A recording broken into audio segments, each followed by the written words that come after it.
got us into this parking lot? Before it became a legend, it was just a rusted hunk of metal sitting forgotten in a police impound lot. A discarded 1,974 Dodge Monaco, once chasing criminals on California highways, was about to chase immortality on the silver screen. No one could have guessed that this tired patrol car would become one of Hollywood's most unforgettable icons, the Bluesmobile. It wasn't just a car. It was a living, roaring, blues-playing monster that outacted half the cast. It jumped bridges, smashed through shopping malls, and somehow survived being dropped from the sky. But behind that chaos lies a story even wilder than the film itself. Why did director John Landis insist on using real decommissioned police cars instead of replicas? What secret nearly destroyed the entire production? And what drove Dan Aykroyd to personally rescue one of these beasts from the scrapyard? Today, we're unlocking the vault of madness and music. Get ready. Here are 20 insane truths about Elwood's 1,974 Dodge Monaco Bluesmobile, the car that proved sometimes chaos itself can become a legend. Number 20. The real cop car that became a legend. The Bluesmobile wasn't a movie prop. It was a real, battle-scarred police cruiser, a California highway patrol car that had already seen years of high-speed chases before Hollywood called its name. When the production team went hunting for vehicles in 1979, they didn't want something shiny and new. They wanted authentic scars. This particular 1,974 Dodge Monaco came straight from a police auction yard. Its faded black and white paint was original. The torn upholstery still smelled faintly of sweat and burnt coffee, and its odometer had already rolled past 100,000 miles. Director John Landis wanted audiences to feel that history, the grit, the fatigue, the smell of the road. He told his crew, "No fake aging, no movie magic. I want the truth, even if it looks ugly." And that's exactly what they delivered. A car that looked too real to be fiction. And that's precisely why it became unforgettable. Number 19. 13 cars, one soul. You've seen one Bluesmobile on screen, but behind the scenes, there were 13. 13 nearly identical Dodge Monacos, each assigned a specific destiny. Some were built to crash, others to jump, and a lucky few were designated hero cars used only for close-ups and dialogue. Every one of them was modified differently. The jump cars had reinforced frames and hidden roll cages. The crash cars had safety fuel cells and weakened panels to collapse on impact. And the hero cars? They had working lighters because Dan Aykroyd actually smoked in character. Keeping continuity across them was a nightmare. The crew kept a logbook tracking which car was damaged, how, and when. But by the time filming wrapped, most of the fleet had been reduced to twisted metal. Only one or two survived the chaos. Number 18. The 118-foot flight that shook the crew. That jaw-dropping jump in Mount Prospect wasn't camera trickery. It was real. A real 1,974 Monaco flew 118 feet through the air, a record-breaking leap that nearly killed its driver. Stunt coordinator Gary McLarty built a massive ramp and calculated every inch. The car hit it at 70 miles per hour, soaring high enough to require clearance from the FAA because technically it entered controlled airspace. When it landed, the suspension shattered, the transmission dropped out, and the driver's spine compressed half an inch. One take, one chance. They nailed it. And the legend of the Bluesmobile took flight literally. Number 17. Dan Aykroyd's personal Bluesmobile. When filming wrapped, Dan Aykroyd couldn't let go. He bought one of the surviving hero cars, the cleanest of the bunch, and kept it at his Los Angeles home. Sometimes, he'd dress up as Elwood, roll down the windows, and drive through LA blasting blues music. He treated it like family. He memorized every quirk, every rattle, every scratch. When the engine finally gave up in the late 80 seconds, Aykroyd had it rebuilt, installing better parts but keeping its soul intact. Later, he donated it to a museum on one condition: it must be driven, not displayed. "Cars die if they stand still," he said. "They need to breathe." Number 16. The myth of the cop motor. Elwood's legendary line, "It's got a cop motor, a 440 cubic inch plant," sounded powerful. But here's the irony. That cop motor was actually underwhelming. By 1974, emission laws had strangled the 440 V8's output to just 230 horsepower. That's less than a family sedan today. The real magic wasn't under the hood, it was in the filmmaking. The stunt team fine-tuned engines, tightened shots, and added aggressive sound effects to make the Bluesmobile look like a rocket on wheels. On screen, it looked unstoppable. In reality, it was more like a very tired lion, still majestic, but no longer roaring. Number 15. The day the Bluesmobile hit 120 miles per hour. For a car that weighed over 2 tons and had less horsepower than a modern minivan, the Bluesmobile shouldn't have been fast, but the stunt crew proved otherwise. During highway chase sequences, they pushed those Monacos to their limits and beyond. On paper, the police package was built for endurance, not speed. Yet with the right gear ratios and stripped interiors, the car actually reached 120 miles per hour. The secret? Physics and a little Hollywood madness. The long hood and sloping roofline of the Monaco made it oddly aerodynamic for a 1,970 seconds brick. And when you've got professional stunt drivers with nerves of steel, that's all you need. One driver later said, "At 120, it stopped being a car. It felt like riding a rocket-powered sofa." It was terrifying and exactly the kind of insanity the film needed. Number 14. The Mall That Died Twice. The Dixie Square Mall sequence remains one of the most spectacular and destructive car chases in film history. But here's the twist.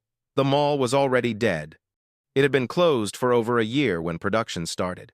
Instead of building sets, the filmmakers rented the entire abandoned complex and destroyed it again.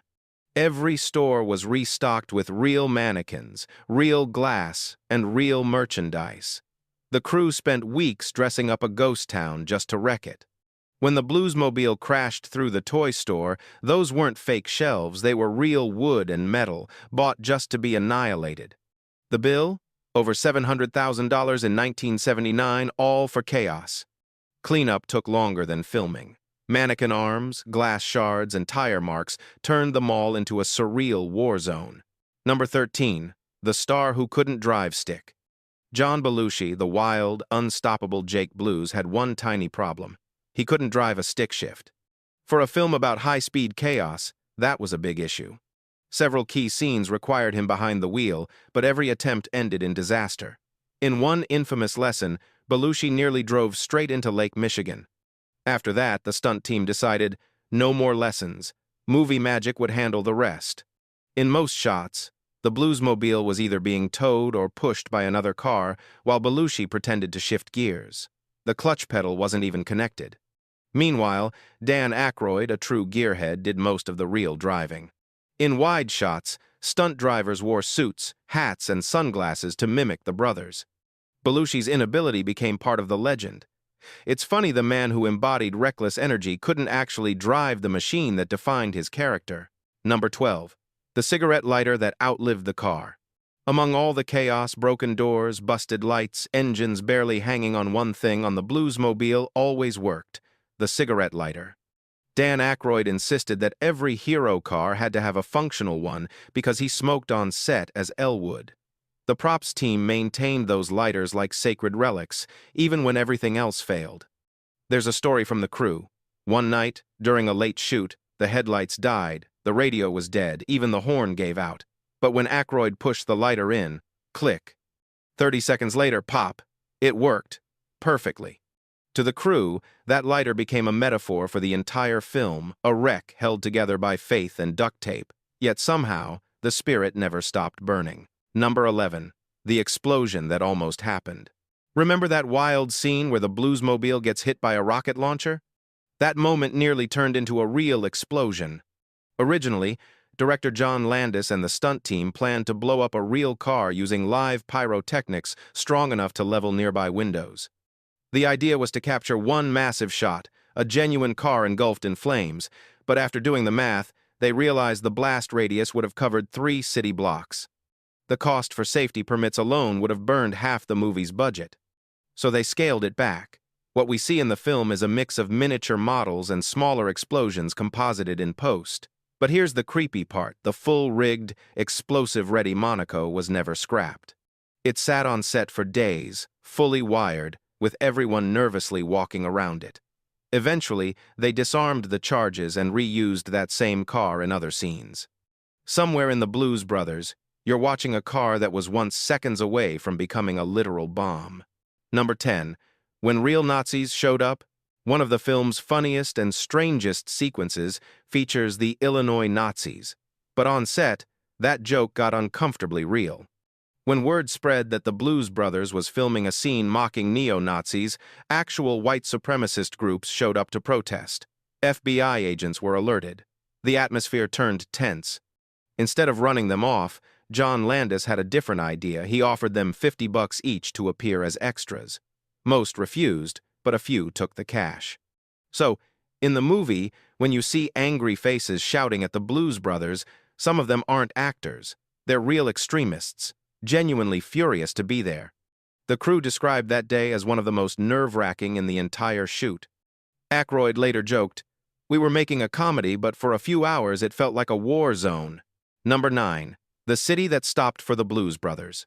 Few cities would ever do this, but in 1979, Chicago literally stopped for the Blues Brothers. To film the iconic chase through Lower Wacker Drive, the production shut down a major artery under the city's downtown for 3 entire weeks. Not 3 days, 3 weeks. It was chaos wrapped in permission. City officials rerouted traffic, closed dozens of access points, and even had to coordinate with building owners whose loading docks opened onto Wacker. Hundreds of workers were paid overtime just to manage barricades and detours.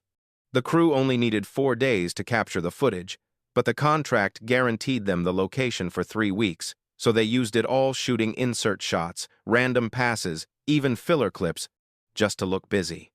The mayor's office got thousands of complaints, but Chicago stood by it. The city wanted to prove it could handle a major Hollywood production, and it did. To this day, locals still remember when the Blues Brothers took over downtown. Number 8. The speedometer trick that outsmarted insurance. Ever notice how the Bluesmobile's speedometer sometimes shows nonsense numbers 70 miles per hour while standing still, 30 while crawling? That wasn't a mistake. It was deliberate. For insurance reasons, the production disconnected the speedometers in most stunt cars. If anything went wrong and someone got hurt, there would be no official record of how fast they were going. It was a clever loophole, no speed, no liability. Only the hero cars used for close-ups had functional gauges. For the big stunts, like the Mount Prospect jump, they made sure to unplug the speedometer cable entirely. That way, when the car hit the ramp at 70 miles per hour, no paperwork could ever prove it. It was a small act of rebellion, perfectly fitting for a movie that celebrated rule-breaking on every level. Number 7. The 2-inch miracle. One of the most unbelievable stunts in the Blues Brothers wasn't a massive crash or explosion, it was precision driving. In one scene, the Bluesmobile squeezes between 2 semi-trucks on a narrow stretch of road. It looks impossible, and in truth, it nearly was. The Monaco measured 79.7 inches wide. The gap between the trucks, 81 inches. That left less than 1.3 inches of clearance on each side, about the width of 2 fingers. The stunt team rehearsed for days, marking the asphalt, measuring angles down to millimeters. After 17 takes, disaster struck, or rather, it didn't. On the 17th run, the stunt driver's brake pedal stuck, forcing him to go faster than planned. He hit the gap perfectly, scraping both mirrors clean off in a flash. It wasn't planned, but it was perfect.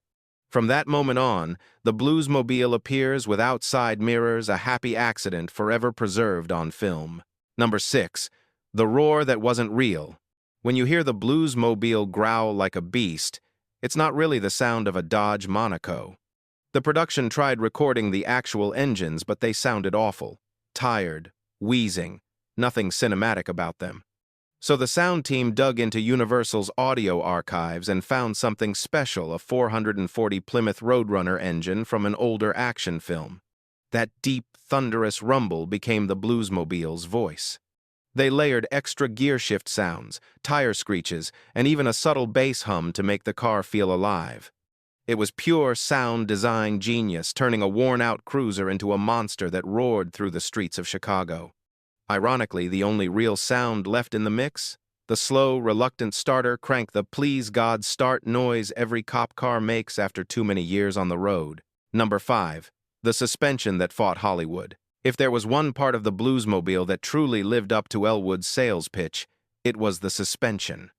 The 1,974 Dodge Monaco's police package came with heavy-duty torsion bars, reinforced leaf springs, and sway bars nearly twice as thick as the civilian version. It was built to take punishment curbs, potholes, and endless pursuit miles. But for Hollywood, that was a problem. When the stunt crew started shooting, they realized the car handled too well.